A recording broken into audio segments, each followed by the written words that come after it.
Over 4,000 competitors played in Pokemon Pocket tournaments in the last week, and in today's video, I've rounded up the most successful, interesting deck lists that had 70% win rates or higher inside of these events. Let's go ahead and dive on into some of the sweetest decks that can get some awesome wins in Pokemon Pocket right now. We kick things off with a Wormadam Skarmory list this week that actually didn't just put up a singular result, it had a 2-7-3s in the Ursi Day tournament this week and spiked a couple of smaller tournaments as well. Skarmory doesn't really need any introduction. I think it's one of the best aggressive cards in our metagame right now. You put a giant cape or a Rocky helmet on it and suddenly you're cracking for 50 for just a single energy, but this is the first time Wormadam showing up as its successful partner. Wormadam's templated in a way that I think is really powerful in a competitive variance by design game like Pocket. While you can expect about 80 damage per turn from this card over the course of a few attacks, the fact that the sky is the limit when it comes to how many heads you can flip with its damage output means that there's going to be usually a couple of games over the course of a longer tournament where it just wins the game on the spot, dealing a massive amount of damage that your opponent can't really meaningfully expect or play around. This deck list is also electing to play Heatran as its 5th basic / 3rd Pokemon line, and I think this makes a lot of sense. One of the strengths that this type of deck list has is that being all single knockout point Pokemon means your opponent has to work their way through a lot of health every single game to win, and Heatran gives you a bigger burst that can chase things down with a copy of Cyrus that you already put some chip damage into, while also only offering up 1 knockout point should it get caught out and your opponent takes the clear on it. One of the biggest strengths to this deck, and I think Skarmory overall, is simply the fact that both Giant Cape and Rocky Helmet are really powerful cards, and this archetype / Skarmory specifically encourages you to play the full 4 copies of them, making all of your reasonably setted Pokemon that much better game to game. Our second deck list today is a Togekiss Mismagius aggressively slanted Psychic deck that had a 6-2 record in the tournament with which it was played. From a pure deck building theory perspective, I like what this deck has going on a lot. Specifically, Togekiss is really powerful when you're going first and hitting your evolutions. You go Togetic, hit for 40, into Togekiss, smash for 60, and then smash for 120 a bunch, while Mismagius is really good when going second. You put an energy on Misdrevious and attack the first turn, and then you evolve into Mismagius and start cracking for 70 while also disrupting what your opponent has going on.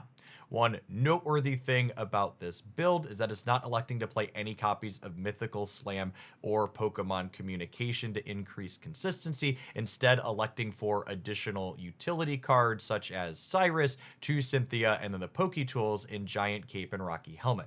I think Cape in particular is a very good card in our current metagame whenever you're playing 140 HP Pokemon, because it's able to get you out of some of those sticky break points and, more importantly, give you an extra turn against things like Druddigon and Darkrai that are chipping away for 20 points of damage whenever they can. Next up, we have Kabutops getting on the map for the first time this expansion with a 7-3 finish in the Ursi Day tournament this weekend. There's not 1, not 2, not 3, but 4 cards from the Space Time Smackdown expansion that help this Genetic Apex Stage 2 in a couple of different ways.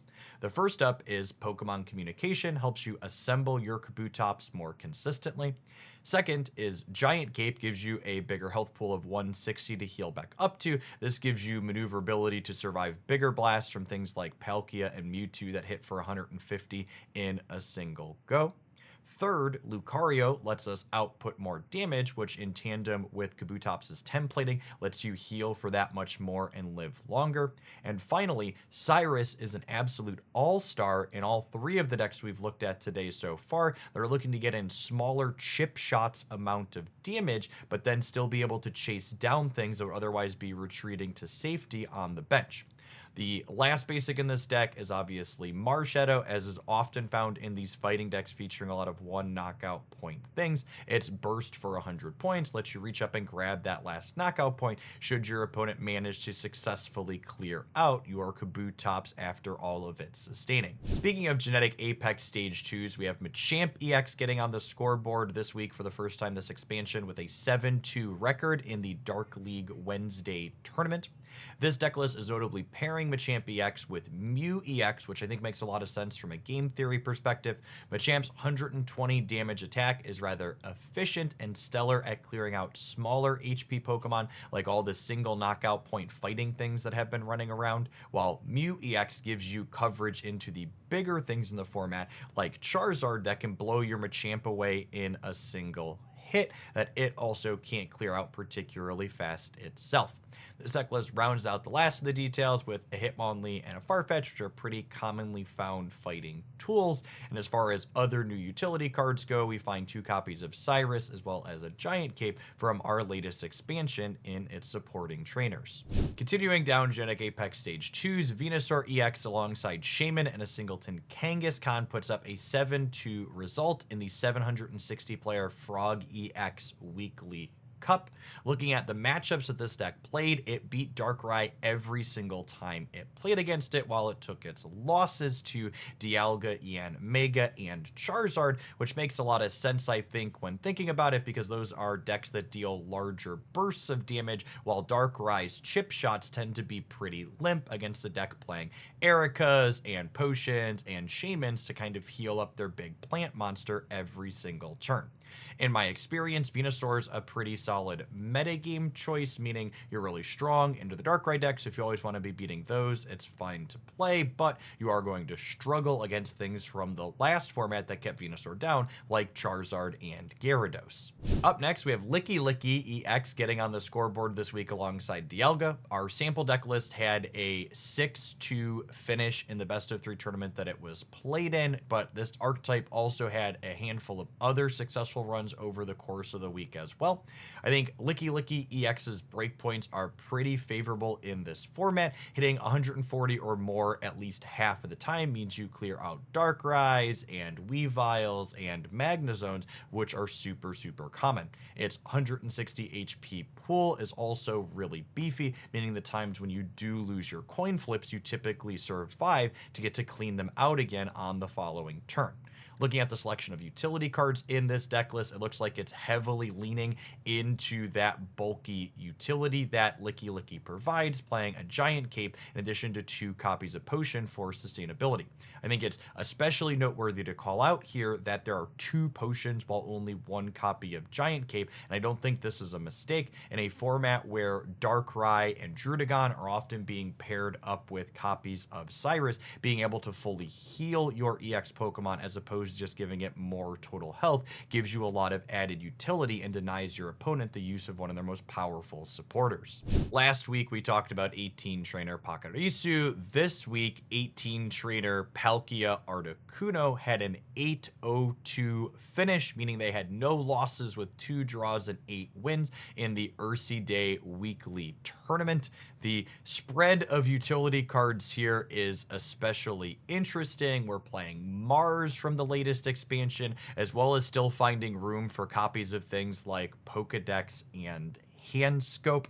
I'd be really curious to know if there's any 18 trainer enjoyers at home, if you think this is the optimal configuration for this deck, or is perhaps playing more copies of things like Cyrus and Leaf and Giovanni perhaps better alongside the current metagame. Up next, we had not 1, not 2, but 3 different Garchomp deck lists post results this week. We had a Garchomp Giratina with a 5-2 record. We had a Garchomp Spiritomb Hitmonlee with an 8-2 record in the Ursi Day tournament, and we had a Garchomp Farfetch'd Fighting Box build finish 8-3 in another. I think there's interesting things to consider about all 3 of these builds, so let's go ahead and run through it. Starting with Giratina, we have one of the beefiest single knockout point Pokemon that can buy you a ton of time when you started in your lead, while also having the flexibility of essentially having just a retreat cost of 1 thanks to its Pokemon ability. This can give us maneuverability to pull it out of the active spot when Garchomp's ready to go, but also just give us the flexibility to pivot into our second Giratina before we give up a knockout point, giving us a ton of time to get stalling. The Spiritomb Hitmonlee configuration, I think, is one of the most interesting to me personally. Spiritomb notably requires a colorless energy to attack, so it can mark damage across your opponent's board regardless of what your starting energy is. This serves two purposes. First, obviously, it allows us to Cyrus things up at an opportune point later in the game, but it also importantly helps us hit breakpoints that Garchomp could otherwise be missing. In particular, Garchomp plus Cynthia only does 150 points of damage, so getting a 10-point chip shot from a Spiritomb means that this combo lets you clear out things that have 160, such as a Darkrai or a Magnezone with a giant cape. I think some of the other details in this deck are perhaps a little bit suspect, such as only one copy of Cyrus and Cynthia while fitting in a copy of Mars that's largely going to be a brick, but the core idea of Garchomp plus things to tap the bench I think is likely worth exploring more. Finally, this Garchomp Fighting Box variation is something I brewed very close to before the expansion dropped, but I hadn't got around to playing yet, so it's exciting to see it post a result. Farfetch'd in particular, as your aggressive lead with Garchomp, is really nice when you're a deck that's going to be suffering a little bit from two color energy variants, so Farfetch is always going to be able to get quacking on the first turn of the game. I think Mars Shadow is also a stellar card in any deck that's focusing around one knockout point Pokemon that can make fighting energy, and Garchomp alongside Farfetch'd is no exception to this rule. I think the strongest thing this build has going for it is simply the fact that that Farfetch'd Mars Shadow Hitmonlee package are cards that are capable of winning games entirely on their own, so the games where your Garchomp or your energy doesn't come fully together, you're still going to be capable of pulling out some wins. Finally, we have three different deck lists all featuring the best card in the Spacetime Smackdown expansion, Magnezone. It's easy to see why so many cards want access to this effect. It has a high HP pool and a solid amount of damage on a one knockout point attacker, and thanks to Magneton in Genetic Apex, it's essentially a colorless attacker that provides its own lightning energy. This card also has the benefit of enjoying going first, because if you hit your stage 2 evolution on curve, you get to start blasting for 110 on that third turn of the game. This card also requires a pretty minimal energy investment, meaning you can set up a secondary attacker behind it while this one gets ready to go. The first of these Magnezone deck lists is one playing Mismagius as its supplementary attacker that likes going second. I think Mismagius is a card that's kind of underexplored in general.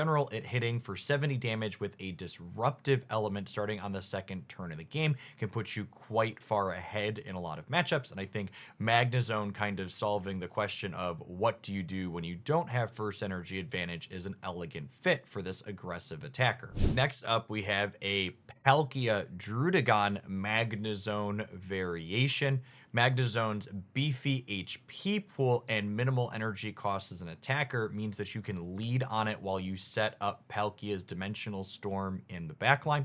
One of the real strengths of this deck in my eyes, though, is the fact that you don't really have a terrible lead. Druddigon is something you're happy to have take hits while you set up in the back, but even Palkia's pretty serviceable as your start, chipping in for 30 points of damage per turn, while also having a large HP pool itself to let you set up Magnezone behind it. Finally, we kind of end where we finished today with a Magnezone list featuring Skarmory as its other primary line. This deck list went 8-1-1 in the Ursi Day weekly tournament and is very similar to the Wormadam build we saw at the start.